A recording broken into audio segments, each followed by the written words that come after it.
Out here in the perimeter, there are no stars. Out here, we is stoned, immaculate. Hello and welcome. This is the C86 show. I'm David Eastaugh. As you know, we love a special guest. This week it's going to be the turn of a musical PR chap from America, Hollywood probably. It is the one and only Paul Rappaport, or goes by the name of Rapp, who's just written his book Gliders Over Hollywood, Airships, Airplay and the Art of Rock Promotion. This is a book that's coming out at the end of March 2025 on Jawbone Publishing, and talks about his life in music from the very early years to his kind of heady times throughout the 70s and 80s, working with everyone from Bob Dylan to Bruce Springsteen, Pink Floyd, Stones, Elvis Costello, and many more. It's a beautifully put together book, as you could expect. And as I said, this is on Jawbone Publishing. So this is me and Paul in conversation. So after several minutes of interesting but casual chat, we get down to the exciting subject that was the early formative years. Paul, or Rapp, it's over to you. That's a good question. Because by the time, in my formative years, Elvis Presley is becoming a parody of himself, right? It's so where a lot of people that are younger than, or I'd say older than I am now, excuse me, like, the guys in Pink Floyd or the Beatles, they're all like 5 years older than me. So they always cite Elvis, right? They saw Elvis with a guitar. Yes. Then you get to the next generation who sees the Beatles, or like me, who sees the Beatles and the Stones with guitars. But I think the very first music that mattered a lot to me, I mean, there were the 50s hits of, Louie Louie and, excuse me, some of the, I'm trying to think of another song.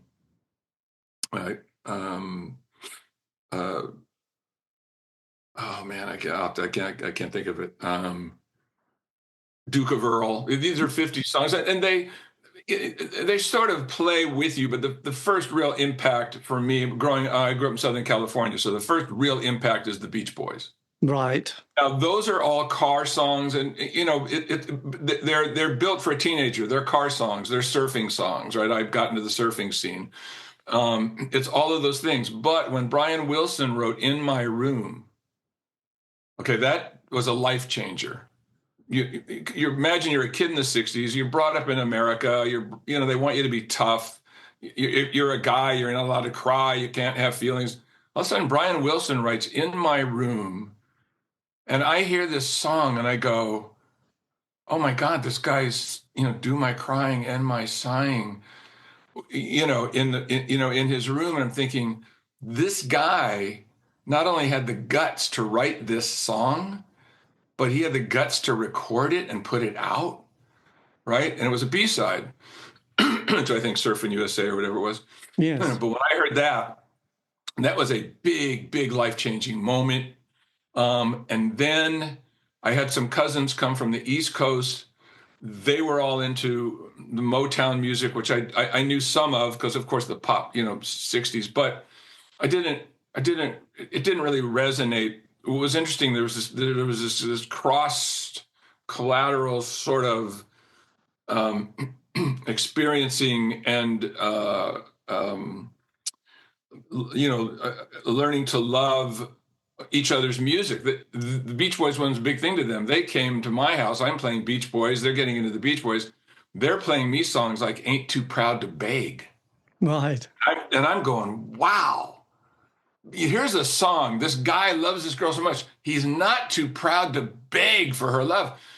And then I began to get into Motown and all these kinds of songs because the lyrics were so much deeper. This isn't just pop ditties. This is real life. This music's about real life. So that was really those two things where I really understood, oh, wait a second, the music's got can have a big message in your life, And then, of course, when the folk music, folk movement hit here, a lot of protest songs because of the Vietnam War. And so as soon as I hear Bob Dylan, that's a life changer, right? It's a total life changer. So I mean, he helped shape the culture here. I know he's huge in England. He helped shape the way I thought about life, for sure. And then it just builds from there. And then, because the music that came out, even though when the Beatles hit, it was initially pop. I Want to Hold Your Hand. But, excuse me. But shortly after, their songs are very deep. And they're about feelings, and they're about, emotions and things that we all feel. And then, of course, the Stones come, and even though the Stones start as pop, now they're writing songs like Mother's Little Helper. Whoa, that's talking about, the culture that we're living in. And it just, kept spiraling from there, because as we know, the music of the 60s and the 70s are largely message songs, and even into the 80s. So how did you cope with that kind of, because you went from that 67, the Summer of Love. Were you in California during that sort of kind of, hedonistically slightly high time during, the Golden Gate Park period of, with the Grateful Dead and Tim Leary and Allen Ginsberg and also those kind of theatre companies as well, like the Coquettes. The Coquettes. Yes. Yeah. So were you at this stage, things were looking very good for you and your generation, weren't they? Things were happening. Yeah, because this was a complete evolution, a complete revolution from the world we grew up in. And we grew up in the 50s. Everything's kind of square, right? I mean, there's kind of like, well, here's how you're going to be, here's how you're going to dress, here's how here's your choices of, maybe, you're going to work in a car factory, or do you want to be a doctor or a lawyer or what, when the 60s come, there's a mind expansion, to think different about a new world, the whole hippie movement about living together as one, and as the band Boston saying, not living in competition. And maybe we don't want to work for big corporations. Maybe there's another way. Maybe there's a better way. All of a sudden, everything's changed. Okay. And some of it has to do with history. You have the advent of the birth control pill, and all of a sudden, voila, sex before marriage becomes normalized, right? Vietnam War, terrible, lot to talk about, right? Civil rights, for God's sakes, women's rights. The whole 60s is a complete explosion of busting out of an old world, trying to create something better. We're taking mind-expanding drugs. I mean, people are getting high on marijuana, not just to get hammered, but it took you somewhere. You smoked marijuana. You went on a trip. It opened your mind. If you took LSD and mescaline, you saw things you never thought you'd see. You experienced different feelings. Not unlike, if you took mescaline, not unlike the American Indians who did peyote. I mean, I saw the meaning of life on a mescaline trip. Blew my mind completely. I would have never seen it had I not. So I didn't overdo those things, but it was that kind of era when everything was new and everything was exciting. And then the Beatles come, and Bobby Darin and Ricky Nelson, goodbye. Here are these guys. And then when the Rolling Stones came, for me, they always say, are you Beatles or a Stones guy? Oh, I'm a Stones guy. Now, you can't not love the Beatles. I mean, I can't tell you how many times I got high listening to The Second Side of Abbey Road, but the Beatles are the Beatles. But the Stones were my guys. They were like the dangerous guys. I wanted to be dangerous. I learned how to play guitar listening to Keith Richards, listening to the album, listening to 12 by 5. What is this guy doing? We had no internet. There was no, people that even knew how to teach you this stuff. All you could do is put a record on, drop the tone arm, and go, how do I do this, right? So it was just this great time of just this euphoric experience, one after another, and an explosion of music. David, an explosion of music all at once. It all seemed to be building, right? And all of a sudden, it's not only rock or pop. Country is exploding with artists like Tammy Wynette and Patsy Cline and Willie Nelson and Johnny Cash and Merle Haggard. And, you know, you got Frank Sinatra, you got Tony Bennett, you got Johnny Mathis. This music is building as well. Jazz is exploding. You got Miles Davis and Dexter Gordon and, you know, Cannonball Adderley, all these people, all this music at once in the 60s. It was just this amazing renaissance. And any kid who grew up in it, you know, we were just really lucky as hell. Yes. To experience this. And at the same time, if you lived in this country, post-World War II, the economy is booming, okay? I'm a blue-collar kid. My dad's a blue-collar worker. My dad worked his way up to eventually run a company, but he started as a truck driver. But even so, we could afford a nice car, right? We had luxuries. I could, if I saved up, you know, I could afford a surfboard. I could have an electric guitar. We had spare time on our hands that our parents didn't have because they came from the Depression. So, you know, okay, I'm in high school. I'm playing in bands on the weekend. I'm surfing on Sundays, okay? I'm driving a 1967 Mustang Fastback with a 390 engine with a Holly 4-barrel in it, racing people in the street, cruising hamburger stands, okay? This is my teenage years. I'm only 18 years old. I mean, are you kidding me? Like, that's crazy, you know? But that's the life that we were living, which, you know, furthered on into the psychedelic era. And so it's just this whole explosion, new way of life. Yes. And that was my experience. So, but then you mentioned there was Vietnam, so I guess you were never having to worry about getting the call up. But then there was, like, towards the end of the 60s, you know, Brian Jones dies. You had Charles Manson. You had the death of Hendrix, Joplin, and Morrison. So the 60s ends on a to say a downer, it's an understatement, really, isn't it? And the Beatles break up.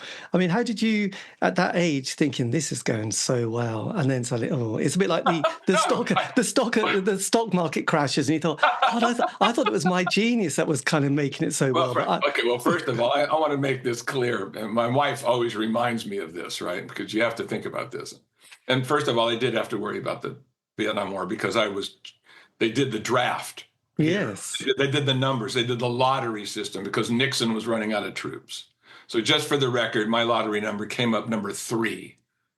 Okay, so that's a whole other story of how I avoided the draft because I was number 3. They were getting ready to pack me up and ship me out. So that's another story. But my wife reminds me of this. Okay, I'm living in this country and I'm thinking it's great, but I'm a white guy, right? In the United States at a time when for black folks, it ain't so great, right? So I got to make that clear because I always tell people how great the 60s was. Well, it was great for me. It wasn't great for everybody in America, you know, for black people, Hispanic people.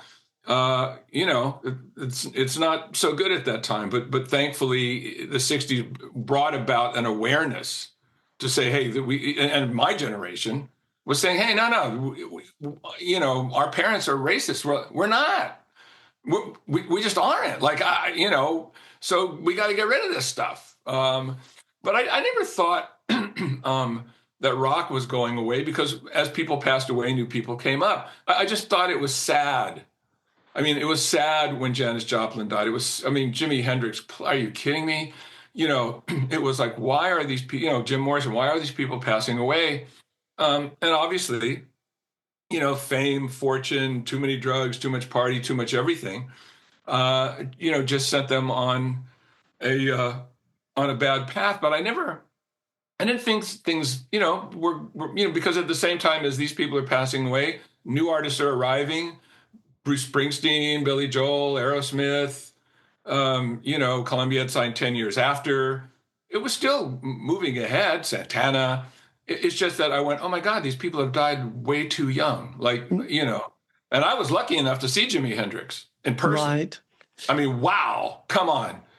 which I wrote about in my book, the editor, by the way, I want to give a shout out to Jawbone Press. Yes.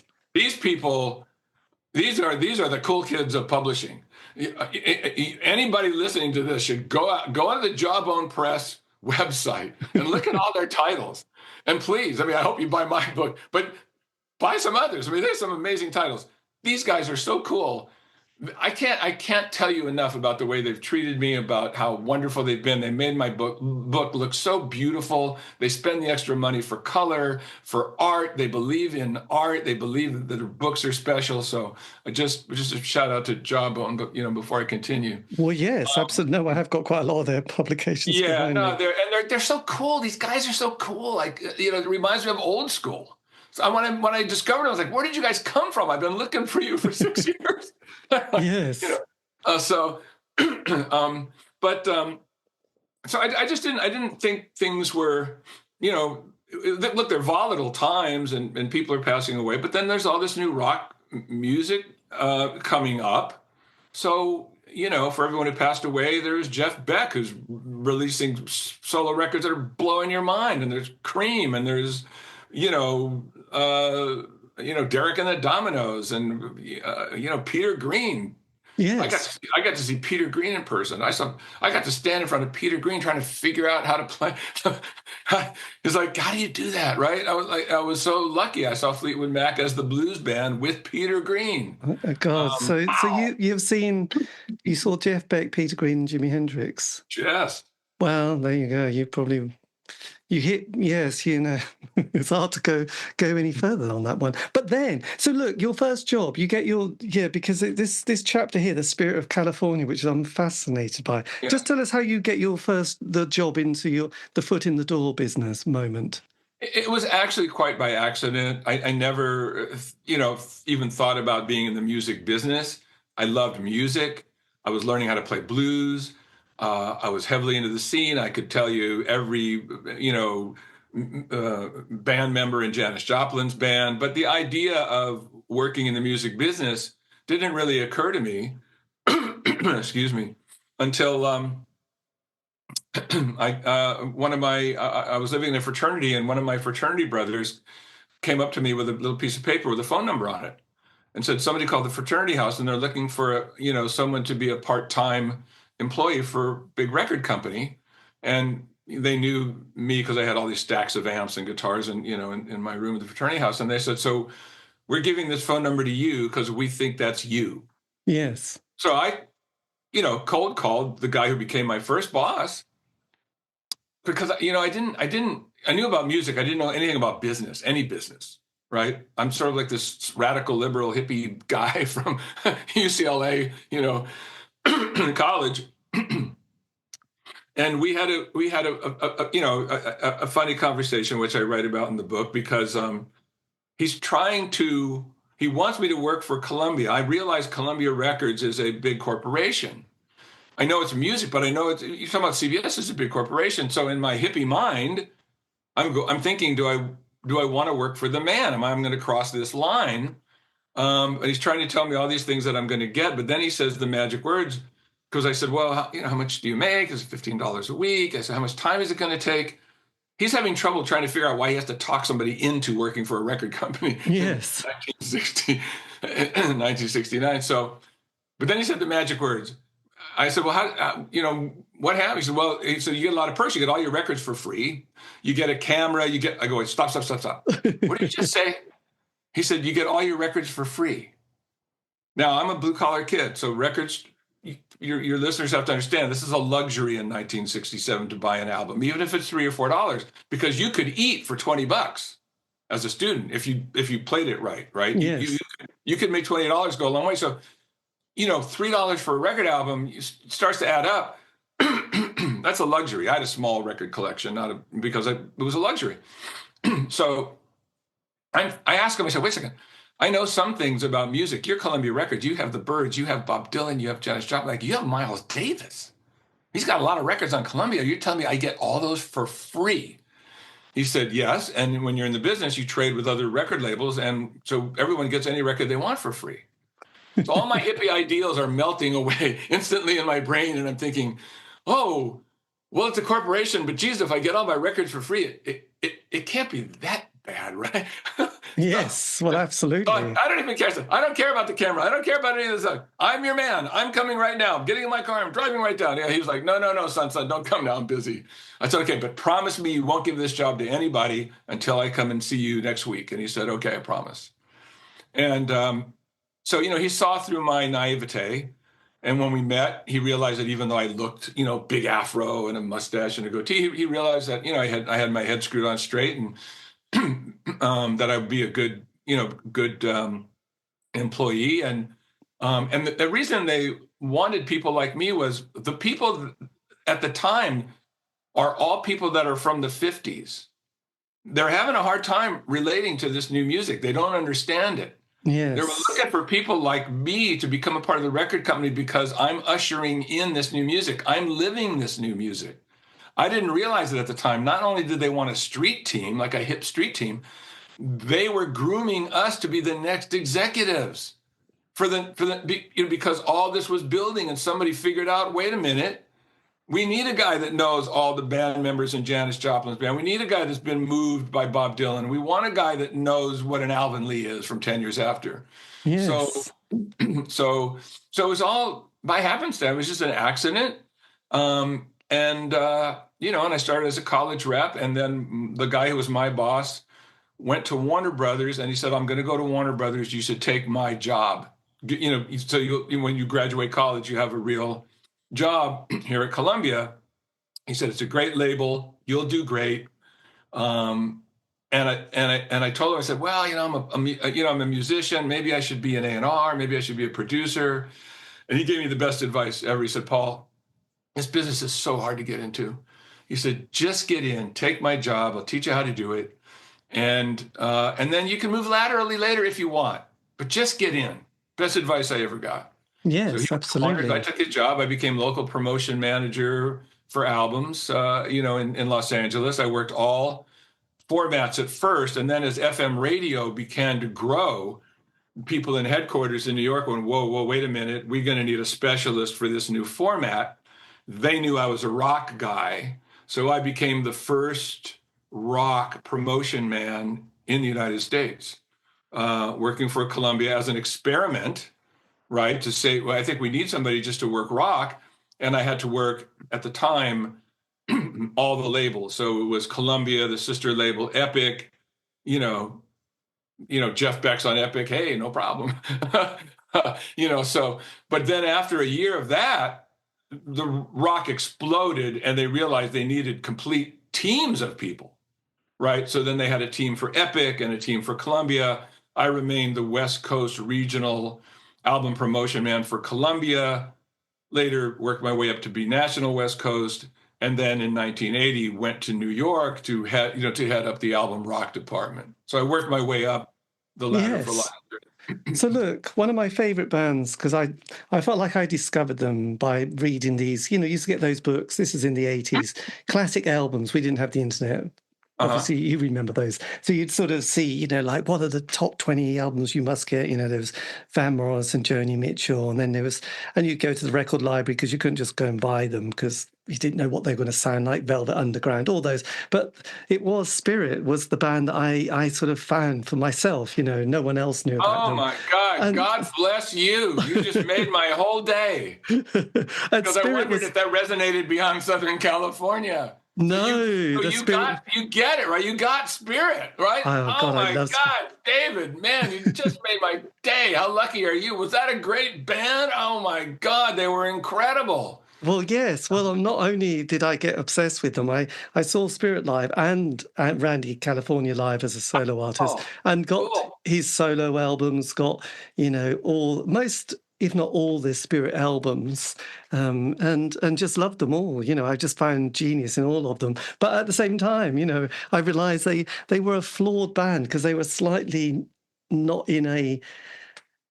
They were kind of at the wrong time. So look, tell us a bit about your. It wasn't they weren't at the wrong time, but they didn't think in those days. A lot of musicians just wanted to be musicians. They didn't think about the record business. They didn't think about becoming rock stars. I mean, rock star is a job that comes later. I mean, Eric Clapton didn't decide to be a rock. It didn't exist. The job of rock star didn't exist. Eric Clapton just wanted to be a guitar virtuoso. Yes. Eric Clapton was like, I want to be the best guitar player I can be. And then you read his book, he's like, maybe I can make a living doing this, even though guys like Freddie King and B.B. King and Albert King have already done it. Maybe if I do it my way, I can make a living. There's no such thing as a rock star. So, read Ronnie Wood's book. He just talks about being in a van with Rod, driving around, just want to play. They don't even think about the money. So Randy California and those guys are similar. They live in Topanga Canyon. They're having a good time being musicians. They're not thinking like marketing people. Like, how do I promote this, or what can we do to move forward? All they do is make music. They're like Picasso. They just paint, right? So it's not that they weren't at the right time.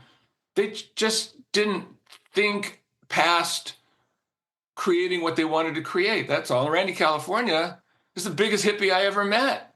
I mean, you read in the book, the conversation I'm having with him is unbelievable. Like, I'm telling him he's got to go on tour, and he's telling me he wants to play baseball for the Topanga Canyon baseball team. Right? And I'm going, Randy, what about your priorities? And he's like, yeah, Paul, it's baseball season.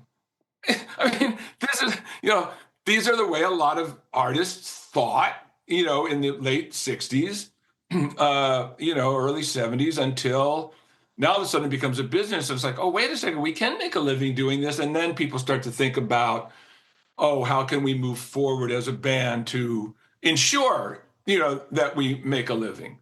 But that's not Spirit. Spirit was just as pure. That's why the music's so great. It's just pure, it's pure music. Or, come on, who writes a song called Fresh Garbage? Come on. Like, what a great fucking song. Oh, I've cursed on you. That's all right. I know. I mean, it's like, well, come on, But then, so how does your relationship? Because at that stage, had they recorded 12 Dreams when you first met him?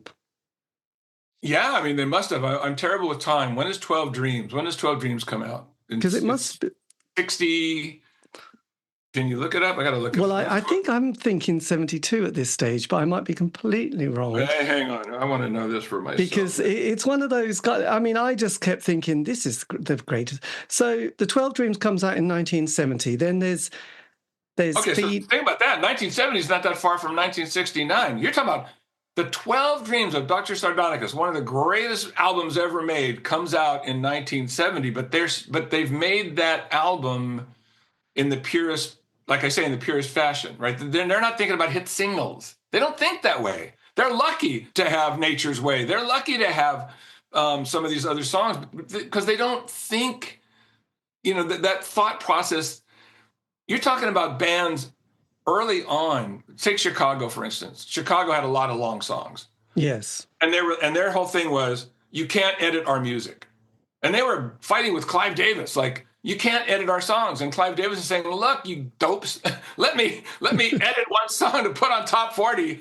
You'll become bigger, right? You can buy the album, you'll hear it, it's okay. But people were so proud of who they were, right? They didn't want their music edited. And I watched this business go from, you can't edit our music, to, oh my God, the record label's going to want to edit our music. So here's a song, and here's the edit that we make. To the evolution of, well, maybe I can say what I want to say in 3 or 4 minutes, so it doesn't have to be that long.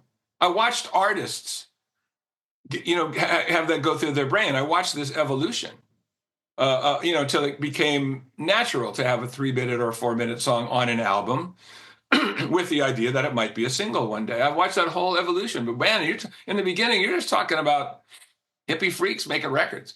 Yes. I mean, come on, 10 years after. There's no hit singles. There's just, oh my God, this is the newest, fastest guitar player on the planet. Woodchopper's Ball. Whoa, like, they're making music because they just love to make music. It's the purest time that music was made before it became a business, which it started to become around 1974. People, it's like, whoa, wait a second. This is going to be a big business. It wasn't a big business when I joined. It was just, CBS owned CBS Broadcasting, which is, television, and CBS Radio. The record company was a little side hustle, right? They released records like Flower Drum Song and whatever, Broadway shows, whatever.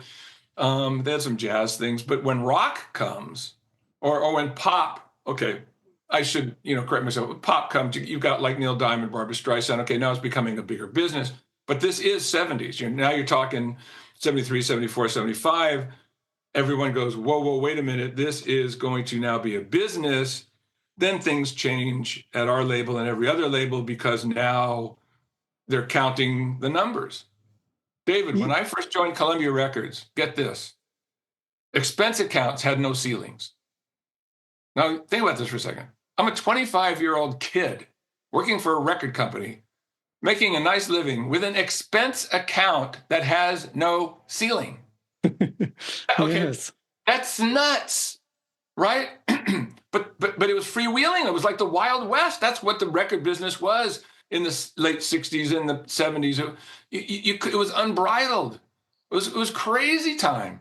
But then it became more of a business, and we had to think more like businessmen. We were asked to think more like businessmen, but we were still, the art ruled. They gave us money to be creative through the 70s, through the 80s. That was the beauty of the business. Art first, best music, use the best producer, use the best recording studio. The money will come as a result of this art, right? It was still, the accent was on the music, which made this business one of the greatest businesses in the world from, let's say, 70s through the 80s. I would say even into the 90s. It starts to get fuzzy in the early 90s, but those 2 decades, 70s and 80s, is a complete celebration of art. Yes, and big record sales, because, I mean, obviously one band that I just thought of when you were talking about the single, it's like people like Led Zeppelin come along and you think, God, but they do it without any compromise, don't they? But they have... Well, because Jimmy, because I think they do it without compromise. Well, because you were allowed to, because nobody made you be anything, right? In other words, you could create anything. There are albums. Okay, there are people that not Led Zeppelin, but you could be the Soft Machine and still sell a decent amount of records, right? You could create. Yes. So Page comes along with those guys, and okay, we're going to do this. No one knows how it's going to go, how it's going to sell. They just record what they're going to record. Those guys are excellent musicians. People don't realize that bands like that, Jimmy Page for years, he's a session guy, John Paul Jones, session guy. All these people are really great musicians before they create these super groups. There's a reason why Led Zeppelin 1 is as great as it is. It's not a bunch of kids that just got together and said, let's make Led Zeppelin 1. I mean, Jimmy Page, by that time, is a guitar virtuoso. He's got ideas. He's helped Jeff Beck write songs. These guys are on another level, but they can do what they want to do because the rock scene is wide open. Yes. Make whatever record you want to make, and the record company's going to put it out. See what happens. But it's interesting because you get the Led Zeppelin, you get people like, Pete Frampton, comes live, massive sales. But then you get people like, Randy California, like cult artists, or Terry Reid, who's amazing, cult artist. Jeff Beck is like, brilliant, and we love you, and you're a musician's musician, but you're not going to blow the record sales, are you? So no, he doesn't. Because people like that, it's an acquired taste. I mean, Jeff Beck. First of all, the electric guitar was exploding in this country, and I'm sure around the world at the time of Jeff Beck. So he's going to have some followers, but because he's not writing hit songs, okay, then that's sort of the thing that gets you further. That's not what he does. So he's not going to, enjoy those kind of sales. Look, one of the greatest guitar players to ever live, Michael Bloomfield. Michael Bloomfield plays with Paul Butterfield. Then he has his own band, the Electric Flag. He told his friends. He told, people in San Francisco, what's his name? The Joker. I'm losing my mind. Not the J. Cole's band. No, the song "The Joker." I can't think of. I'm losing my mind. I can't think of the artist. It's huge. Oh, the Joker. Let's. Yeah, no, I'm embarrassed. I play his songs in my band. I have a band that plays this. It's just out of my head for a second. This does happen. Steve Miller. Steve Miller. Okay, so he's telling Steve Miller and friends of his, you guys are going to be rock stars. You're going to make millions. I'm not, because all I want to do is play the blues. Michael Bloomfield told that to all his rock star buddies. Have fun. You're going to make multi-millions. I'm not, but I don't care because I just want to play the blues. Yes. So not everybody is going to become. Look, Fleetwood Mac was selling records to blues aficionados before they became the popular Fleetwood Mac that most people know, with pop songs and a different look, and Lindsey Buckingham and a different approach, right? In the beginning, it's a blues band. So yeah, not everybody. Look, even the Velvet Underground. Okay, the Velvet Underground changed the face of rock. They didn't sell that many records. It's an acquired taste. No. I heard the Velvet Underground changed my life. I mean, I thought I was this hip LA, the Birds, blah, blah, blah. I go to the UCLA radio station, and they got this record, the Velvet Underground. And they had a place where you could listen to music. So I look at the cover, and I go, let me check these guys out. You know, and I'm hearing songs like Heroin and White Heat. And I'm like, oh my God. Like, it scares me. Like, this shit scares. I'm like, who are these guys? Lou Reed changes the face of rock with Velvet Underground, and then as a solo artist, Lou Reed. But he never made that much money on record sales because it's an acquired taste. You know, there are certain, look, as big as Procol Harum became, okay, one of my all-time favorite bands, Procol Harum, they still didn't reach the level of status of a let's say, a major rock band, you know, of our era, like multi-platinum. You know, they're sort of like the next level because they're an acquired taste. Even though they have hits with Conquistador and some other things, it's just it's sort of like a hipper music, right? It's more of a cerebral music. So look, not everybody's going to sell a multi-million, and because what I found, you know, say okay, for but it's okay. You can make a living. You can, in those days, you can still, if you sold 300,000 records every time you put one out, guess what? You got a royalty of $2 or $3, and you go on the road, you're fine. Yes. You don't have to sell millions of records to make a nice living, you know. So I'm, you know, as a simplistic thing, I suppose, for the UK, I mean, you know, we start with the 70s, there's glam, there's kind of the beginnings of heavy metal, then there's the prog rock period. You know, you have Californian soft rock and pop, don't you, going into yacht rock, as well as kind of the Blue Oyster Cults and Cheap Tricks and people like that. But then when punk comes along, how do you navigate that kind of, when you go, God, these 16-year-olds or 18-year-olds have quite a different mindset to my generation, and how do you sort of navigate these kind of like next waves? Because you were saying at the beginning, you know, you were employed by 50-year-olds who liked your, you know, nice Eddie Cochrans and Buddy Holly, and then going, I don't understand this. I can't understand what they're singing about. What are they? You know, they're mumbling all the time. What's Bob Dylan talking about? And suddenly you're going, why are these people so angry? They're only 2-minute song, you know.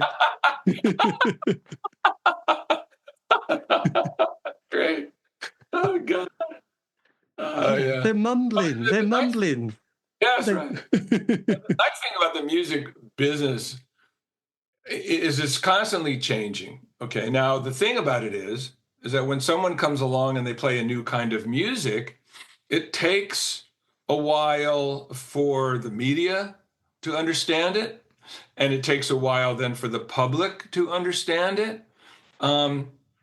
Forget them. Even before the punk era starts, I mean, Bruce Springsteen, it took a long time for people to get behind Bruce Springsteen because he's cutting a different groove. He's not Van Halen, right? He's got a different band. He's got story songs. He's got a horn. He's got a sax player. Every time someone releases something different, same thing. So let's take, so you know, my experience with punk, my personal experiences with Elvis Costello. Mm-hmm.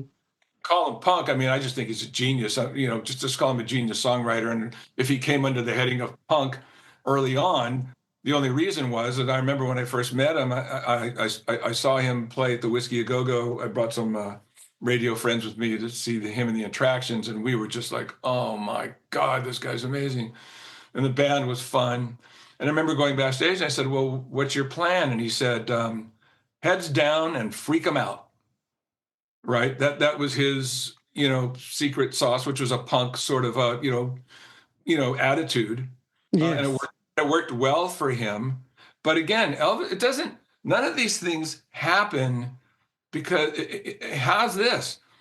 We were on a conference call, and the guy who was in the South, the album rock promotion man in the South, is complaining on the conference. I'm in the South. They don't want to hear about another Elvis. They don't like that this guy is taking the name Elvis. They don't want to hear about it.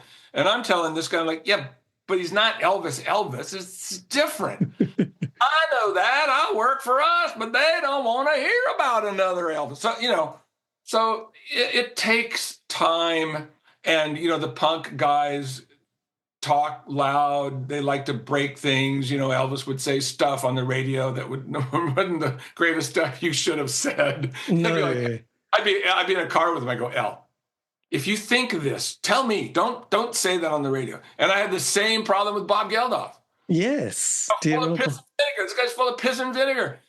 He's complaining about everything, right? He and I are good buddies, but back in the day, oh my God, he would bend my ear, like complaining about all this stuff. I said, Bob, tell me, don't say it on the radio. So the way you navigate it is, your job as a promotion person is to be excited about music that you're excited about and you want to tell the world. Okay, that's basically your job. I love this music. How do I tell the world? So you have to talk to, in my case, radio people that have my ear, because I've built a credibility with them. Like, they realize I'm not going to tell them every record's great. They understand I have good taste. So if I come along with something different and I say, look, I know this is different, but you really need to, you should take your time to get interested into it. You should take your time to go see the artist because I see that it's happening. And so it's a kind of a spoon feed thing. It's like, hey, go with me on this journey because I think this is really going to happen. And it happens little by little, but it happens with your credibility as a promotion person. And it happens over and over again. We get a band from your country called Psychedelic Furs, right? Oh, yes. Okay. I went and saw the Psychedelic Furs at the Bud Club. Blew my mind. I got the record. I went, this is really cool. But then when I saw them, I went, oh my God, these guys are going to be the next big thing. Now, it's a strange name. And I'll never forget this. One of the biggest stations in America is WBCN in Boston. And the program director had a sort of an on-air name, a stage name, a statement name. I can't even remember what his real name was, but his name was Oedipus. He took the name Oedipus, right? Thought that was hip, right? So I call Oedipus one day. I'm talking about the Psychedelic Furs, and he says to me, Rapp, that's my nickname because my last name's Rappaport, right? Rapp, I am never going to play any band with the name the Psychedelic Furs. So I say, well, I go, listen, tonight when you go home, after you brush your teeth and you look in the bathroom mirror, Oedipus, what are you talking about? Then, 3 weeks later, he's like, oh my God, I made a mistake. I'm sorry. But, it happens over and over because every time there's something new, right? People have to understand what a Psychedelic Furs is, but it takes time. There were only 2 people in this whole country that played the first Psychedelic Furs album. One was a guy named Scott Muni, his legendary disc jockey on WNEW. One was a friend of mine named Sky Daniels. He was a disc jockey in Chicago at WLUP, The Loop. Only 2 people played their first album because it took time for them to understand what it was.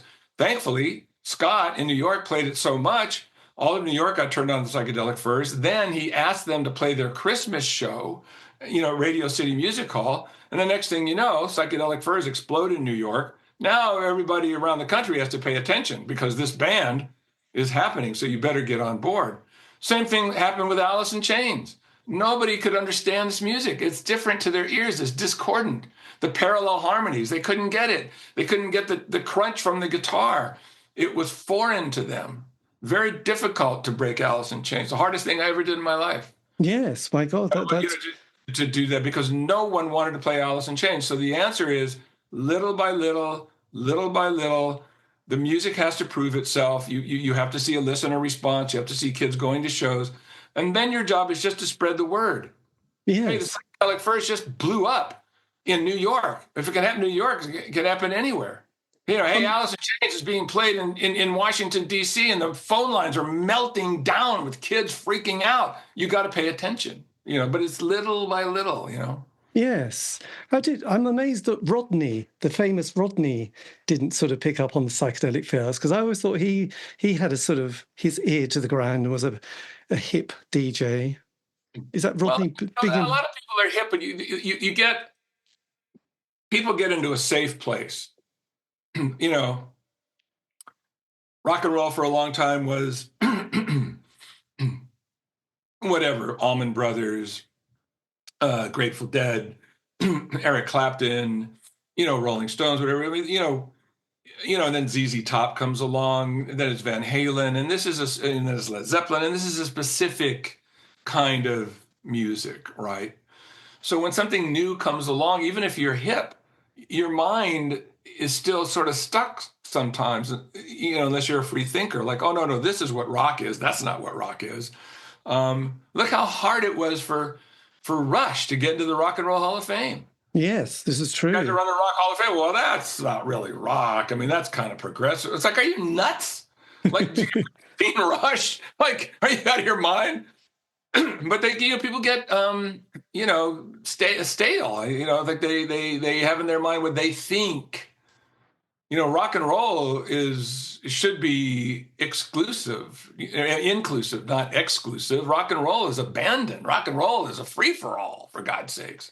Well, it's interesting because we had a DJ in this country called John Peel, who was my kind of go-to person, and his producer said, who had the same name as the director, John Waters, he said, if John Peel ever reached puberty, we'd be in trouble, which I always thought kind of got the point of what, you know, pop rock is. It's that...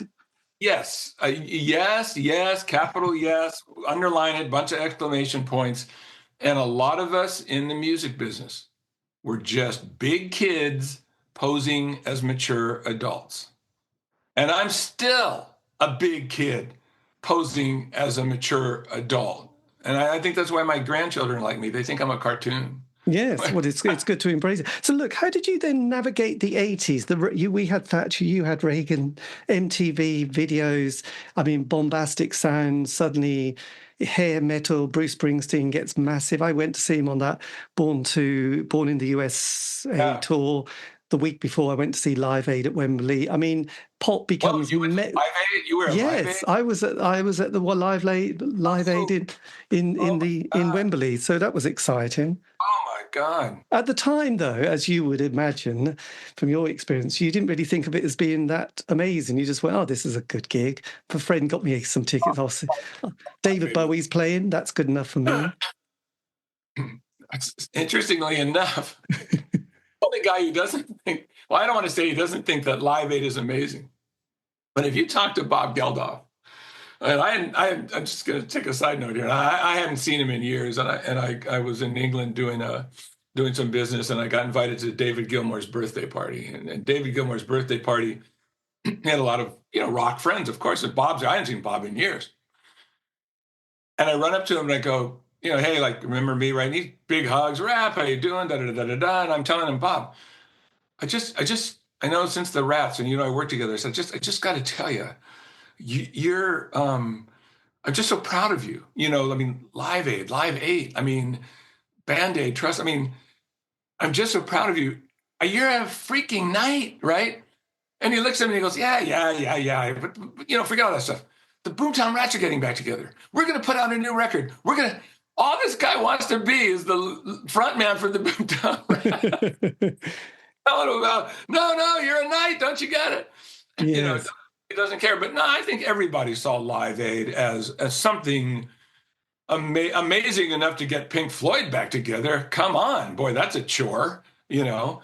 No, I think that everybody looked at that. So how was your 80s? How did you suddenly view it with the sort of the video and sort of? I loved the video thing was it was a two-edged sword, right? On the one hand, you could establish a band quicker because somebody now is watching another channel and they're seeing whatever, Loverboy, Journey, let's say the more, commercial bands or whatever. Duran.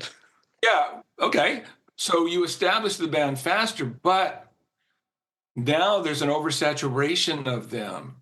What people didn't realize was we used to wait for the Rolling Stones. When the Rolling Stones were coming, that was huge because you didn't see them, right? You didn't see them all the time before videos. If you wanted to see them in person, that was a big deal. Well, now MTV starts and now you're seeing people a lot. And so the anticipation isn't quite the same. And maybe when they put a new album out, it's going to burn out faster because you've seen one song and two songs and three songs. And yeah, they're coming to town, but I see them every day on TV.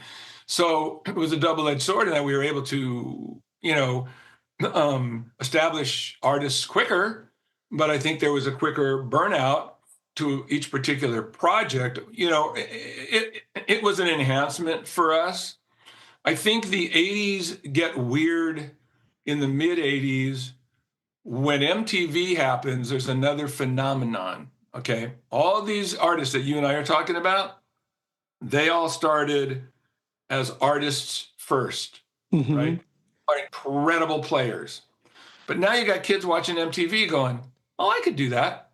I could learn a few chords and I just have to look good. And they were right. And enter the hair bands. Big hair, right? Big hair, good looks. Maybe the musicality not up to the level of Eric Clapton or Jimmy Page or Peter Green or you name it, right? And I don't really have an axe to grind against hair bands other than the fact that I was disappointed because I saw rock being diluted in a sort of a showbiz way, right? I came up with the art is great, the money will come before the art. Now you got kids going, oh, wait a minute, this is a job. I can be a rock star. Now it waters down. It's just this, look, you want to hear the blues, listen to Freddie King, listen to the Three Kings. You want to hear the next generation, listen to Eric Clapton. You want to hear the real deal, listen to Lightning Hopkins and listen to Howlin' Wolf. These are the real guys, right? And so it all gets watered down. So by the time the 80s hit with the hair bands, okay, they're just okay, but you're not, hey, you're not Deep Purple, man, right? You're just not. So, I became disappointed, and then it became really a lot about hair bands. Yes, because there was the other thing, because you mentioned your publisher, Jawbone. They did a book on yacht rock, which is a sort of a term that's kind of come after a fashion. Right. All those bands, you get the gist, don't you? The Doobie Brothers, Michael McDonald, Toto. And there was a bit of a problem when MTV comes on, because suddenly it's like, oh my God, these guys do not look good in front of a camera with big moustache. Oh, sorry, they look a bit like old chaps singing, and suddenly they don't look like Simon Le Bon or Sade or any of these young whippersnappers, do they? They suddenly look a little bit. Yes, they don't. And this was the other thing people don't realize is, first of all, this is an issue for every rock band or every pop rock band because they never had to worry about a video before they make albums. They don't make videos. So how do you make a video? How do you make a good video? And how do we look good in a video? Excuse me. And if we don't look that good, how can we kind of, maybe we'll use an animation or maybe we'll use something else. This is a learning curve because, all of that is different for sure. But I think that because a lot of the heroes you had in the 60s, their output in the 80s wasn't that great, and then you had the Bob Dylan Grateful Dead moment, didn't you? Oh boy, So how you talk about this, don't you, in the book? So how does that project? Because there was a brilliant compilation called Dedicated, which people were doing covers of Grateful Dead songs, including Elvis Costello, and Susan Vega does a brilliant version of Cassidy. Yeah. But then this great kind of, wow, this is going to be the greatest album of all time. You know, Dylan and the Grateful Dead. What could be better? So what was your kind of moment where you were working on this? Well, my moment was Bob Dylan changed my life. So I'm a huge Bob Dylan fan. I was also a Deadhead, huge Deadhead. I would fly to San Francisco to see the Grateful Dead. I danced all night with them, 4 hours. I'm one of those people, okay? And so I thought, my God, this record is going to be so good. You can have Bob Dylan singing those charged up lyrics, and you're going to have Jerry Garcia, accompanying him with hot guitar solos. And I was so excited for this record, as were fans across this country, as were radio people. Excuse me. And I don't know what happened. I still don't know what happened to this day. I don't know. I had heard that maybe Bob didn't want to rehearse because he likes to do things on the fly. I don't know. Maybe the planets weren't aligned when they recorded this album. But when I heard it, I thought, oh, this isn't as good as I thought it was going to be. And I think, man, maybe it's just me. And the next day I went back to listen to it again. And it wasn't, not only was it not good, frankly, it was awful. It was terrible. It's a terrible record. I had no idea how this could happen. It was the worst Grateful Dead I ever heard. It was the worst Bob Dylan I ever heard. And they were together on a record with the worst of both of them I ever heard. But my job is still to promote, albums. And I have to think of a way to promote this. Now, my usual MO, which if you read my book, is organic. I have a way of talking to people, and talking to them individually, knowing how their mind thinks, loosening them up, paving a way for me to play some music, but have them ready to hear it before I play it. I mean, that's my organic approach to how to promote, because when you do promotion, you have a choice. The last thing you want to do is just play somebody, a piece of music and ask them what their opinion is. That's the last thing you want to do, because frankly, you don't want their opinion. You want the opinion that you help create. Because if you ask somebody's opinion and you play them a record or whatever, they're just going to go, no, it's not for me. You're done. You'll never be able to get back. But if you can coax somebody along and bring them along and say, look, I have this new band. They sound like another band that you like, or maybe whatever, there's an art form to this, right? But sometimes, in the case with the Dylan and the Dead, well, I don't know how many people did this, but I wasn't beyond playing a trick, okay, to make something happen. So, so I knew there was great anticipation for Dylan and the Dead. I knew the record was terrible. So I came up with this plan. Frankly, it's a magic trick. It's something I learned from a master magician who I took lessons with. And that is, when you do a magic trick, you have to believe in what's happening for your audience to believe it. So like David, if I held up a coin here and I put it in my hand like this, if I want you to believe that the coin is there, let's say the coin, I've made it disappear somewhere, but yes. I have to believe the coin is in my hand. I have to point to my hand. I have to do gestures. I have to look at it with my eyes. You have to see in my eyes, I believe the coin is there, right? So what you learn is if you believe it, they'll believe it. And in magic, you need people to believe what you believe to take them down a road so that at the end, they'll be surprised when the thing has disappeared or what have you. Excuse me, 1 second. So I decided I'm going to use this method to do a magic trick. So I told all of my promotion people across the country, there's 25 local people in cities across the country. Not to bring the album to radio right away, which is what we usually do. We usually get albums 2 weeks in front. So you bring them to radio, let people listen, let them get into the music so they can pick out what tracks they want to play, or we're going to tell them what the first single is. I said, this is going to be the opposite. You don't bring this to radio at all. It's going to be in a closet. You're just going to keep it there for 2 weeks. I said, and so when you bring it, excuse me, when you bring the album to radio, I want you to bring it on the day that they add records, which is a Tuesday. And I don't want you to bring it in the morning. I want you to bring it in the late afternoon. I want you to rush in. I want you to put the record down on the program director's desk. You can be out of breath. I don't care. And just say it's hot off the presses. Okay, this is my idea. In the meantime, I talk to a lot of programmers myself. I have to tell them a white lie. As a magician, we're always telling people white lies, right? Because we can't make it happen if we don't make you believe something isn't true, or something is true that you think isn't true, or all the opposite. So I'm hyping this record like crazy. I am telling the truth that I can't wait to hear it. It's just that I've already heard it. So when they're saying, oh my God, this is going to be so good, I can't wait to hear it, I'm saying, I said, I'm right with you. They're still mixing the record. Okay, that was a white lie. I said, I can't wait to hear it either. It's got to be great. So I'm kind of telling a half truth. So I put big ads in the trade magazines, huge, full, double truck, coming, Dylan and the Dead, Dylan and the Dead, Dylan and the Dead. People are freaking out. The album cover is beautiful, as you saw. I mean, it's Rick Griffin. It's in one of the best album covers, better, right? It's got Bob Dylan with the shades. It's got the train coming down the tracks. And it's coming, it's coming, it's coming. What happens on day of release?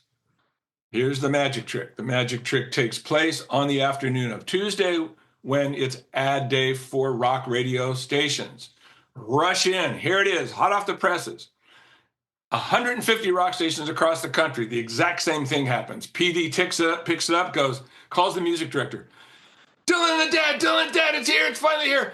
We don't have time to listen to it. Just pick your favorite 3 Dylan songs and put them on in heavy rotation. And we'll listen to the record as it's being played on our radio station.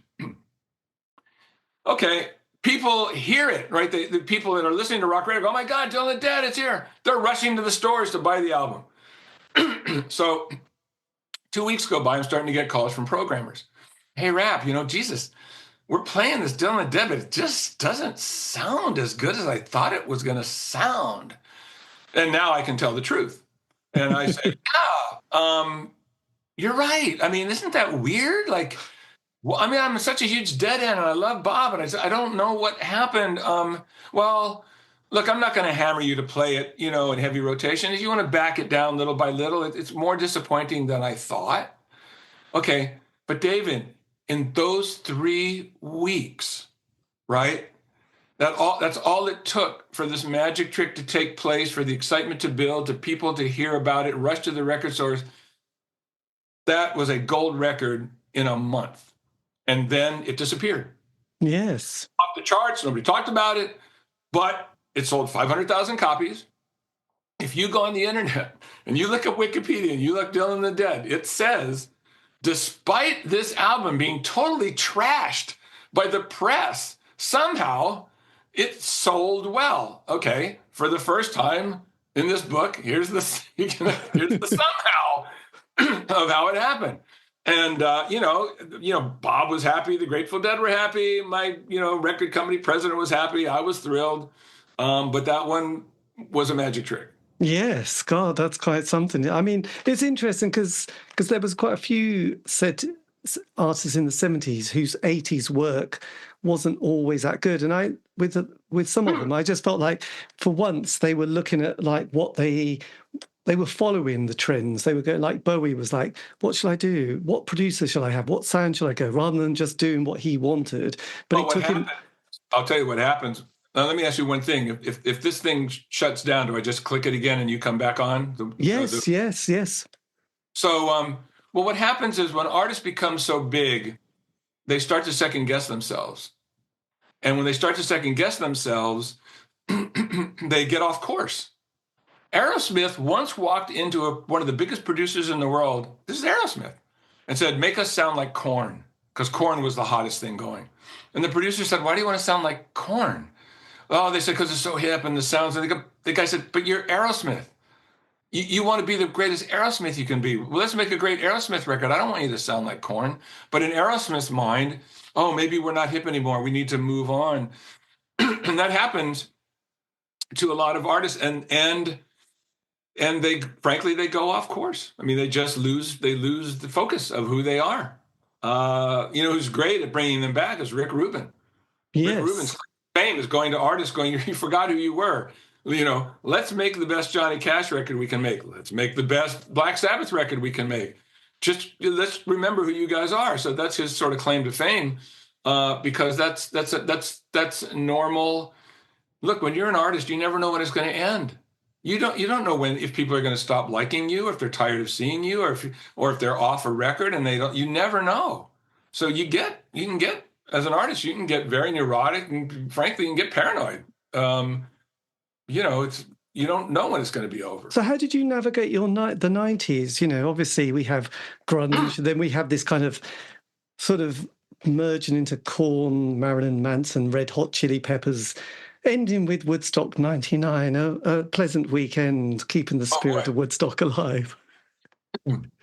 So how do your 90s, I told that guy who's a friend of mine, the promoter, I said, you're making a big mistake. You are making a big mistake. This is a hallowed name. You don't mess with this name. Oh, my God, did that turn out to be wrong? Anyway, yes, great movies. Yes, your 90s. The 90s. Yes. By the time the 90s come, I'm tailing out in promotion. I had done promotion for 22 years.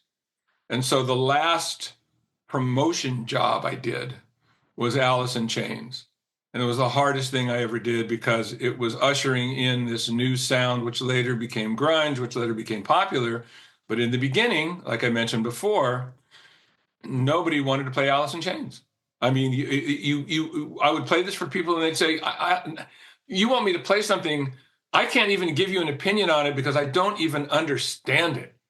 Because these people are used to playing Van Halen and ZZ Top, and they just hadn't heard anything like this. So the Seattle sound is bubbling for years with Screaming Trees and all these bands in Seattle, but they hadn't really,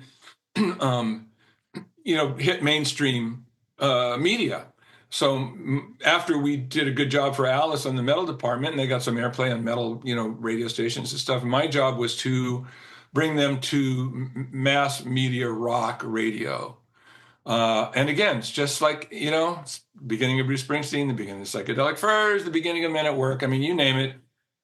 It's always the same, except Alice was more difficult. And I lucked out with Alice because some night disc jockey played Man in the Box and the phone lines exploded. And the next morning, the program director called and said, that thing, he called it a thing, that thing you have, Alice in Chains.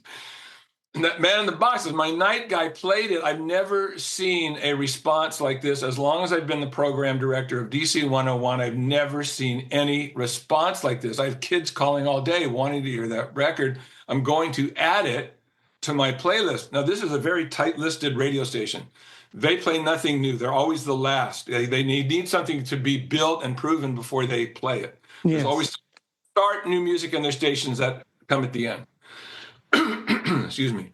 DC 101 always comes at the end, but this one, Dave Brown, programmer, stepped out on. That's all I needed to hear. It doesn't matter what I think of the band, right? And as you read in the book, I didn't even understand Alice in Chains in the beginning. My 10-year-old kid heard it in the car, and he was like, Dad, this is amazing. 10-year-old kid's turning me on Alice in Chains, right? So that's all I needed. Then you can go to other stations and say, look, I know you don't understand it. Just play it. Like, don't even add it. I just want you, just have your night guy play Man in the Box. Call me the next morning. Station by station by station. What is this thing? It's a phenomenon, okay? Then once I see that picking up momentum, now I'm on the phone saying, okay, I'm going to put 22 years of my promotion reputation on the line for this band, Alice in Chains, and this song. And they're saying, you're going to put your reputation on the line. And I'm like, yeah, because I've seen what happens when it's played and I've seen the band in person and they are the next big thing. And yes. So any favors that I have that I can call in, you can check off every favor that you owe me and just play Man in the Box. And if I don't have any favors, I'm going to offer you future favors. Yes. You can take favors with me. Like, so, when the big guys come and you want front row seats and you want Bruce to meet this guy or Mick Jagger to meet that guy, I'm all those favors, future favors for this band, right? Because I just knew it. I just knew it was going to happen.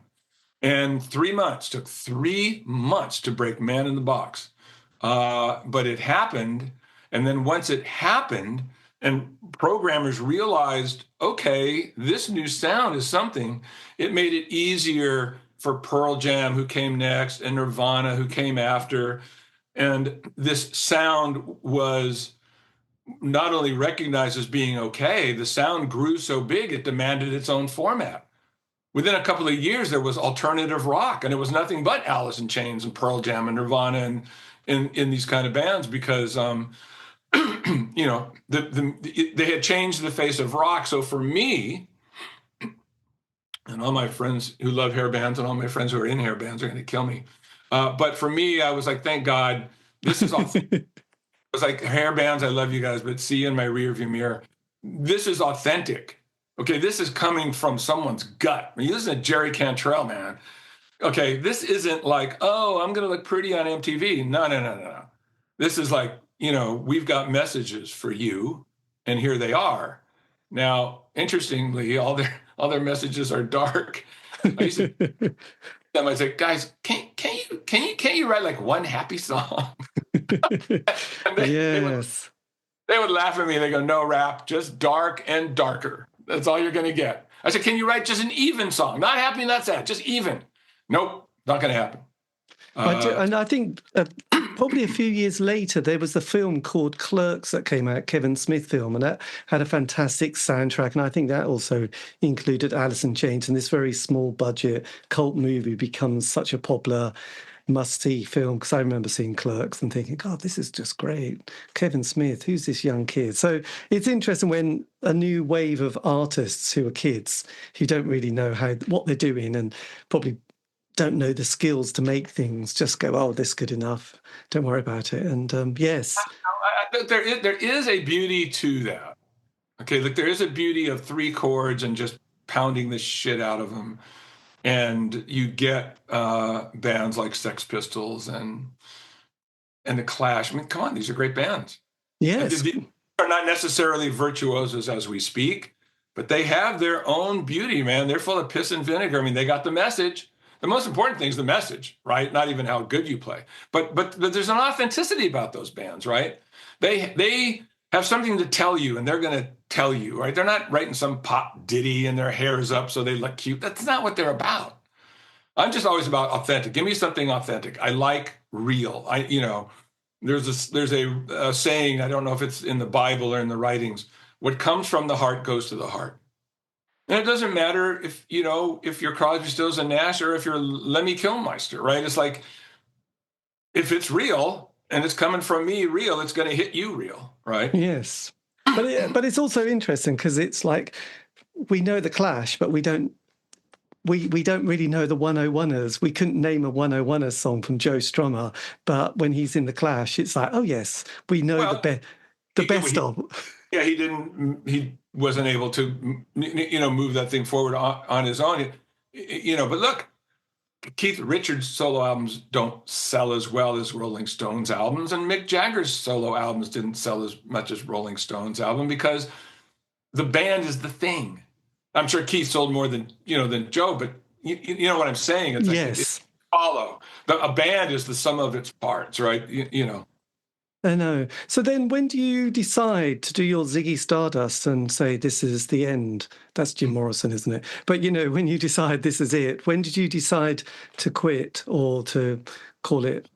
I moved on to a second part of my career. After Alice in Chains, I felt like I felt like I was repeating myself. I didn't really know that there would ever be an end of promotion, but I just, I felt I was able to help a lot of artists.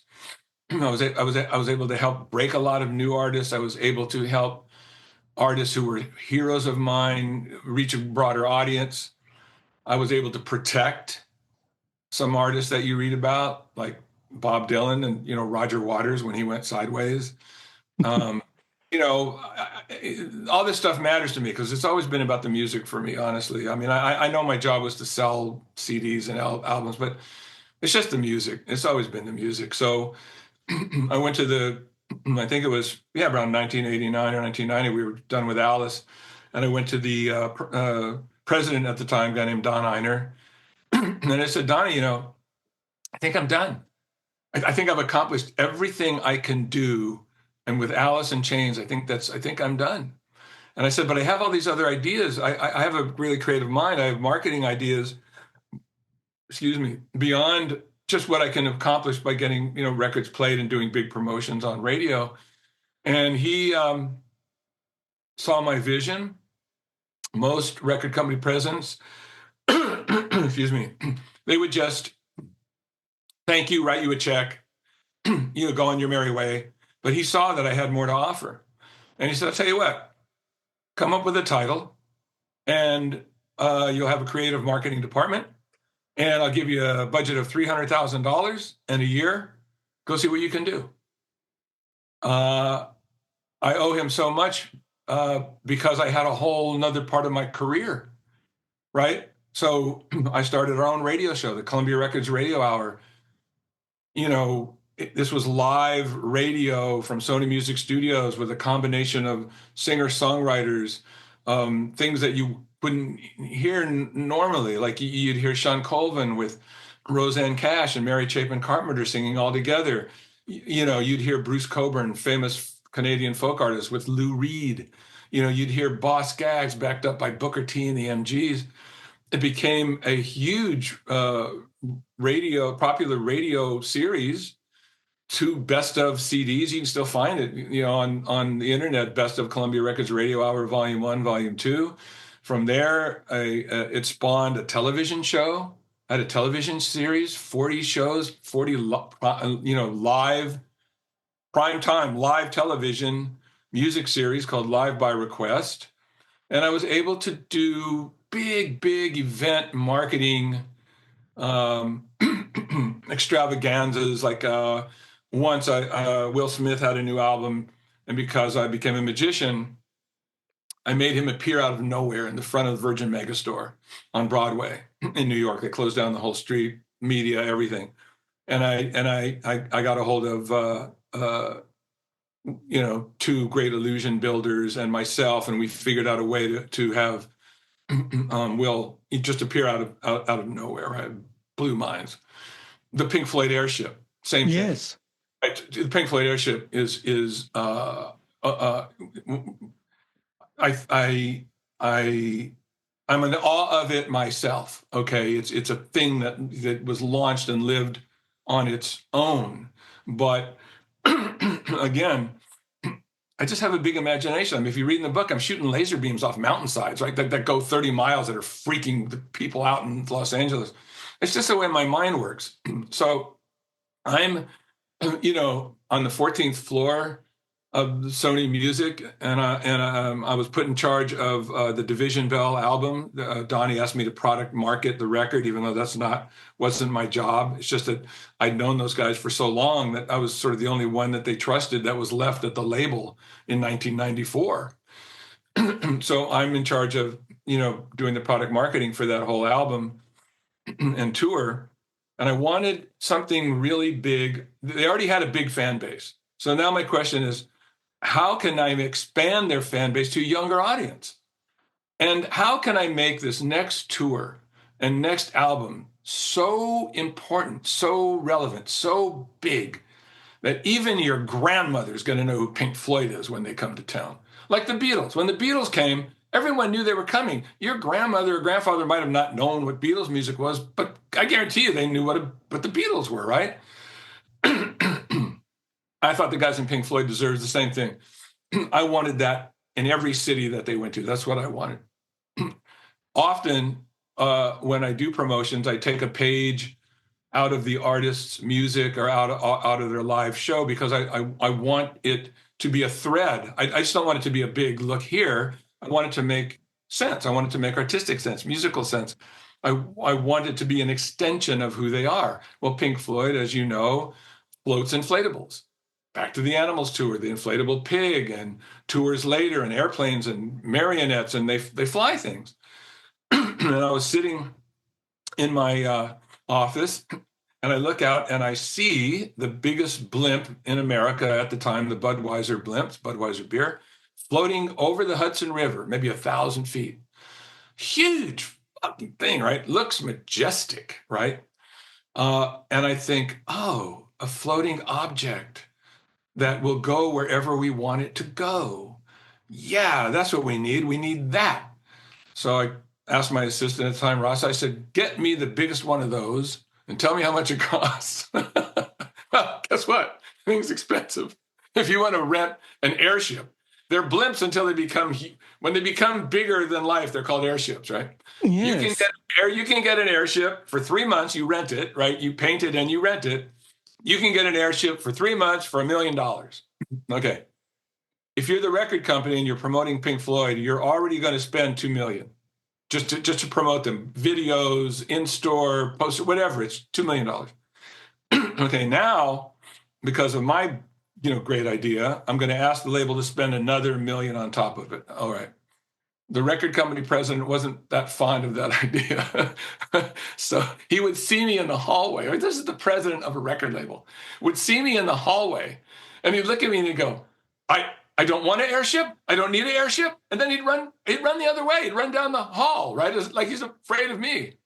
So I called the manager, who was a great friend of mine, Steve O'Rourke, and I said, look, I've got this idea, this big airship. He said, yeah, I was thinking about something similar, like a hot air balloon. And I said, hot air balloon's okay, Steve. I said, but it only goes where the wind blows it. I've been in one. This thing goes wherever you want it to go. It'll be the biggest billboard ever in the history of the music industry. It'll float from city to city. We'll give fans rides in the Pink Floyd airship. I'll put radio stations in the gondola.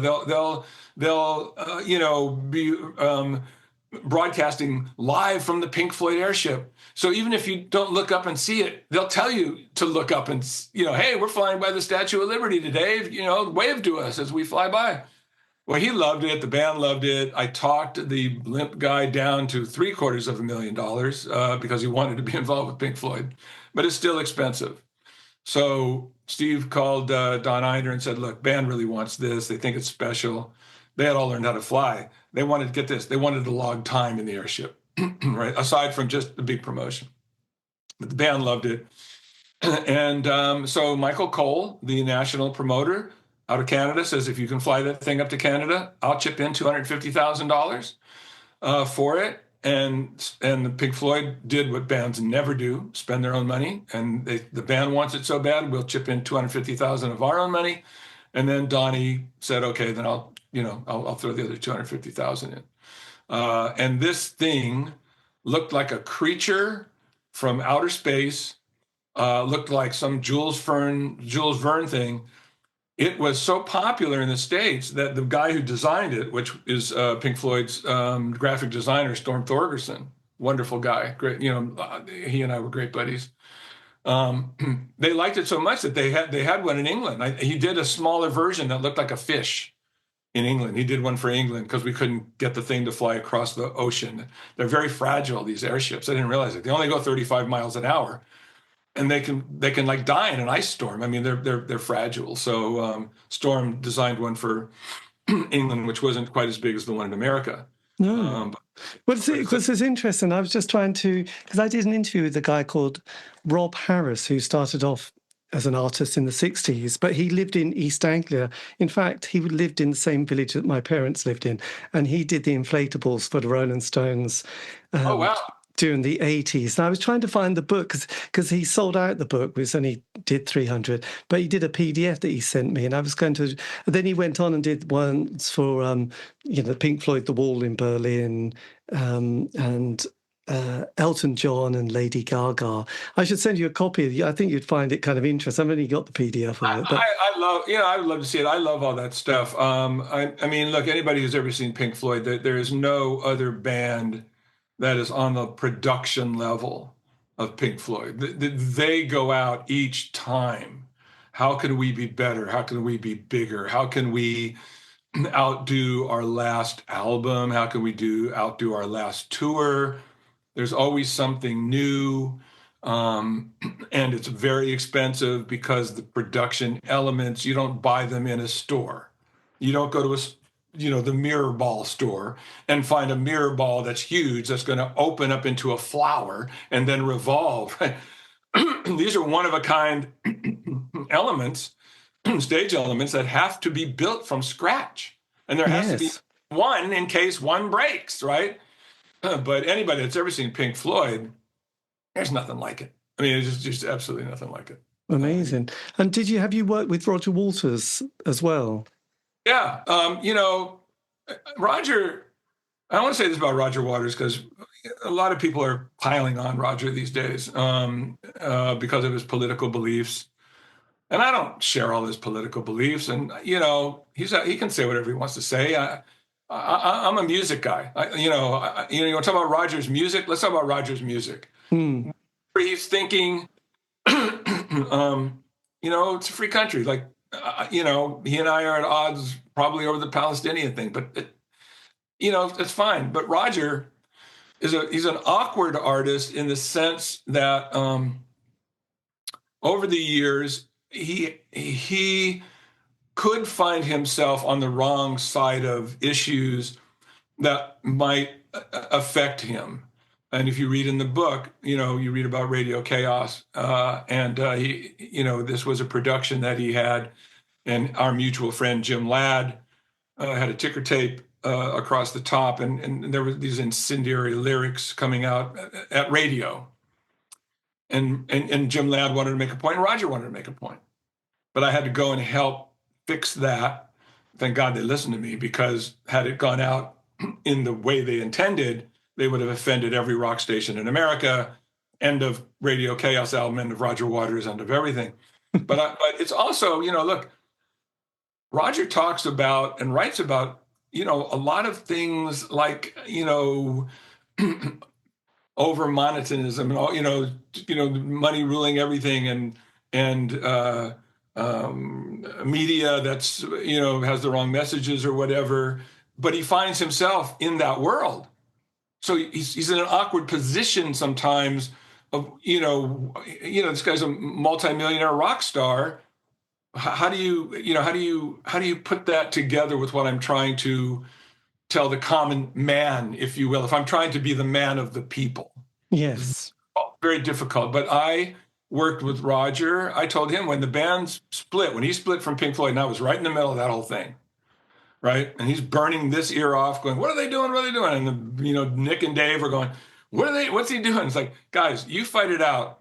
I'm professional. I'm going to work as hard for Pink Floyd as I've ever done. And Roger, I'm going to work as hard for you as I've ever done, because I believe in both your guys' artistry. And as far as the feud, just leave me out of it. Right. And so I will tell you this about Roger Waters. Roger Waters is very smart. He's stubborn, but he'll listen.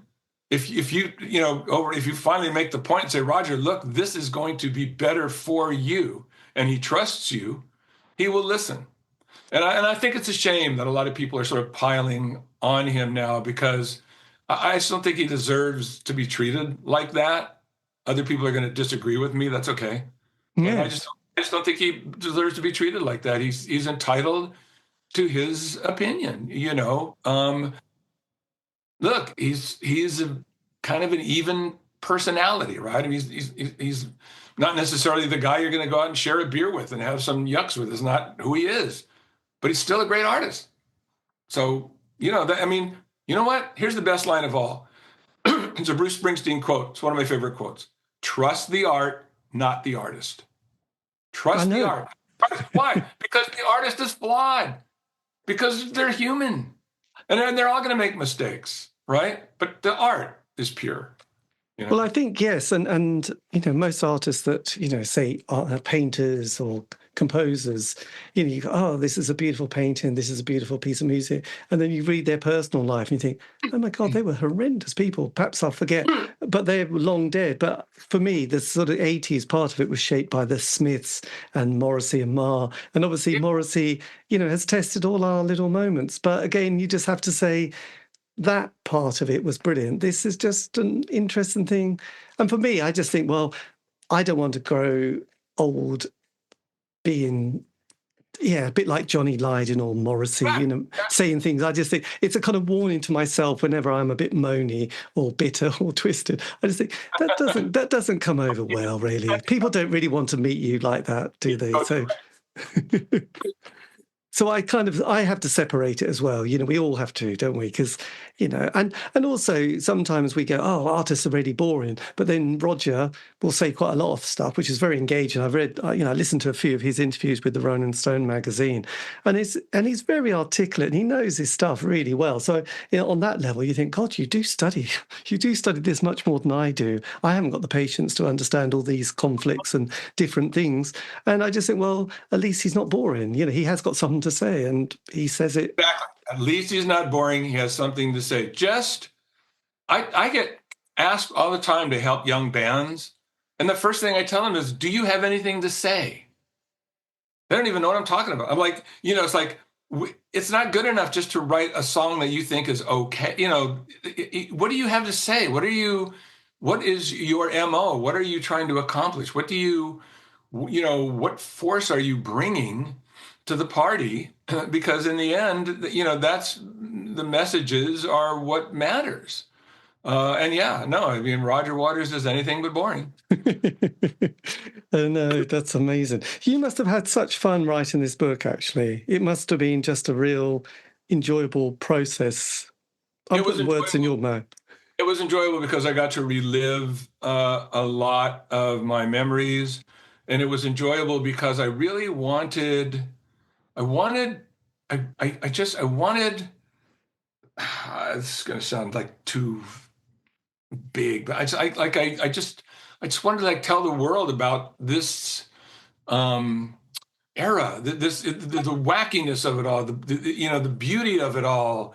I just wanted to share all these stories. I wanted people to have fun like I had fun. And that's why it's written like you are there. You're having conversations with Bob Dylan and Mick Jagger and Keith Richards and David Gilmour and Nick Mason because I did. So yeah, it's through my eyes, but I didn't want to write it like a me book. I wanted it to be a we book. It's about a generation. It's about music. But it was fun to relive a lot of these stories. And, I was laughing like crazy as I wrote some of this stuff, but the hard part is rewriting to make it a good book. So, you write them and, then you got to go, how can I make this better about this paragraph, this word, this thing, this, that, you're trying to craft something that people will, you want to write a page turner, right? That's what I wanted to do. And it is beautifully. I had a blast writing it. Yeah.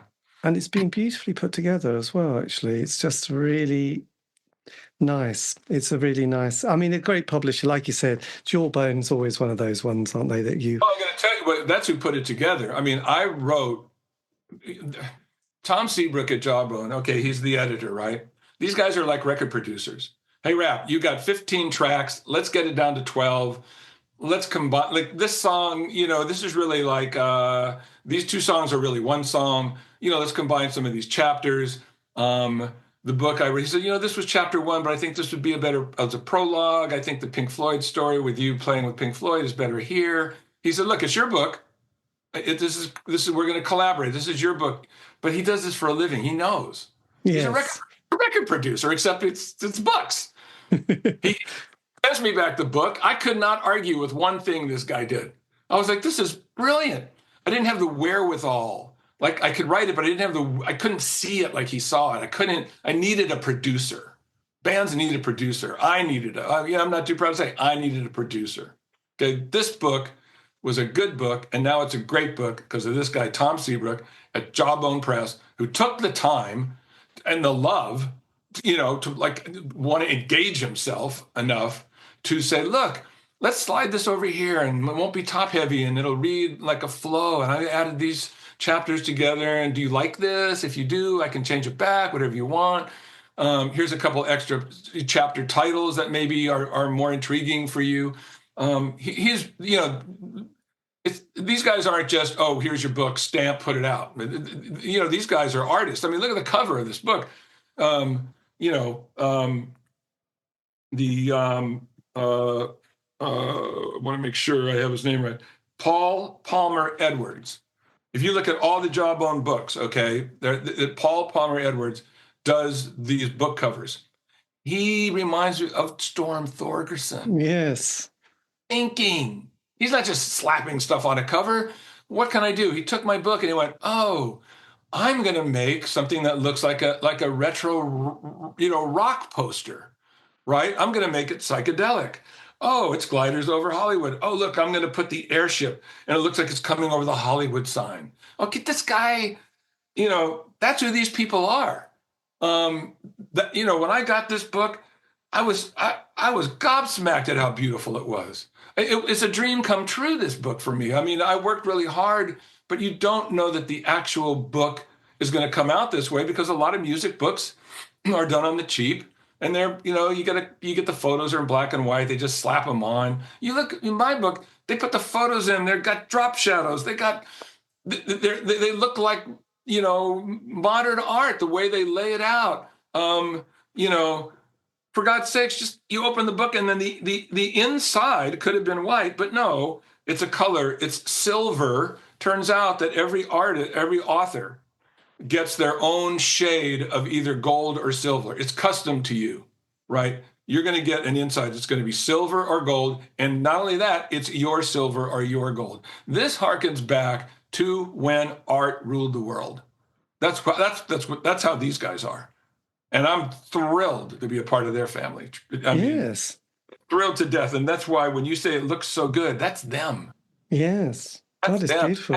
I'm so happy. I can't even tell you. I look at it every day. I can't believe it's real. These guys, even these little dots, these tiny little dots where the on each page, right, by my name and everything. I mean, the drop shadows, the way the chapter titles look. Come on. I mean, it takes love for somebody to want to create something this good looking. This is true. I just hope it's, doing good, and hope throughout the next couple of years everyone buys a copy, because it's just it's a great sort of. Well, in your country, it's going to be on April 1st. April 1st. Pre-order it. I don't know if you guys. I don't know what happens in England. Like, here we have Amazon and Barnes and Noble. I don't know. Or do they exist in England? I don't even know. We have. God, that's a good question. We do have lots of bookshops and lots of independent bookshops now, and I can't even. Yeah, so I don't know how the distribution works in England, but is there like an Amazon where you? I think there's Waterstones and Rough Trade Records has shops and stuff like that. So that would be the place that probably Jawbone Press would be putting their books into. Waterstones is the main one, by the way. So See, in our country, you can I don't know, I would imagine it's up for pre-sale in England somewhere. I should find out, actually, because then I would, actually help myself by telling you. Yes, well, I'll find out from Ben, dear old Ben. And yes, I'll put this out, and I'll send Ben, the PR chap, the link to it as well. And I was just going to say, because I just noticed that playlist that you did, the Best of Columbia Records Radio. I love one of the artists I absolutely love is Victoria Williams, who does a version of Crazy Mary with Lou Reed. She's a sweetheart. I have a picture of her right over there with Lou Reed from, I don't know if you can see it, kind of, sort of. It's the black and white. Oh, yes, I see her with the white T-shirt. He came to be on her show, and, Yes, because during the 90s, Sean Colvin, there was a woman called Kim Ritchie, Nancy Griffith, who I remember in the 80s and 90s were just on heavy rotation. So it's great seeing these artists again. But Victoria Williams, yeah, she was something else, actually. She did a couple of amazing albums. So amazing artist. Crazy Mary. There's a brilliant version by Pearl Jam as well. So there you go. Check it out. It'll change your life. But look, Paul, this has been amazing. Thank you ever so much for your time. This has been fantastic, and I'll send a link to I'll put this up, and I'll send a link to our PR friend Ben, so that'll be good. Is that okay? But thanks for your time. Thank you very much. and you appear to be a very cool guy. Don't ever grow up, David. That's my advice to you. You know, we all get older, but you can be, immature for the rest of your life. That's Thank you there, Paul. Yes, we'll have a lovely afternoon. And yes, so rest of the year. Take care and all the best with the book. Okay, see you. Bye-bye. I know, dear listener, who else has such great endings as that? Anyway, it makes me laugh. And well done if you're still listening. This has been the C86 Show, David Eastaugh. So if you want to contact me, you can on all the social media platform sites. And all these interviews have been archived on Spotify, iTunes, Podbean. It's true, the book, massive thank you to Paul or Rap with the book, which is Gliders Over Hollywood. Jawbone, check it out. It will blow your mind. Have a great week. Stay safe.